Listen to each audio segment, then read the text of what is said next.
ధృతిని school నుంచి తీసుకువచ్చిన తర్వాత సమ్మర్ సీజన్ అయితే బాగా చేపిస్తాను. వింటర్ కదా చాలా కూల్ గా ఉంది, అందుకే ఫేస్ వాష్ మాత్రమే చేయించాను. ఈ రోజు మార్నింగ్ వ్లాగ్ లో నేను లిప్ బామ్ కొనుక్కున్నా అని చెప్పి చూపించాను కదా, అది చూసేసింది. ఇంకా వేసేదాకా ఊరుకోలేదు. అది వేసిన తర్వాత ఫేస్ చూడండి వెలిగిపోతుంది. ఇంకా నా ఈవినింగ్ రొటీన్ లోకి వచ్చేసాను.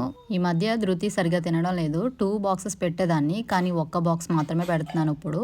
ఏం పెట్టినా తినేది, అలాంటిది అసలు ఏం వద్దంటుంది. స్నాక్స్ కూడా తినడం లేదు సరిగ్గా. అందుకని ఇంకా సిరప్స్ అవి తీసుకున్న డాక్టర్ దగ్గరికి వెళ్ళి. అస్సలు రైస్ తినడం లేదని తనకి రోజు వామ్ రైస్, జీరా రైస్, లేదంటే కొంచెం పులిహోర. వామ్ రైస్ అయితే కొంచెం స్టమక్ పెయిన్ అవి తగ్గుతుందని చెప్పి వామ్ రైస్ పెడుతున్నాను. ఆఫ్టర్నూన్ సరిగ్గా తినడం లేదని చెప్పి ఈవినింగ్ పెట్టడానికి ట్రై చేస్తున్నాను. క్లీనింగ్ అంతా ఫినిష్ చేసేసుకొని ధృతితో కొంచెం సేపు టైం స్పెండ్ చేస్తాను అనమాట. ఇంట్లో కూర్చోవడం కన్నా బయట అలా కూర్చొని అలా చూస్తూ టీ తాగడం అంటే ఇష్టం నాకు. చూస్ చేసుకున్న టీ కప్ కలర్ చూసారా, నాకు చాలా ఇష్టమైన కలర్ గ్రీన్. బ్యాంగిల్స్ కూడా గ్రీన్ వేసుకుంటాను.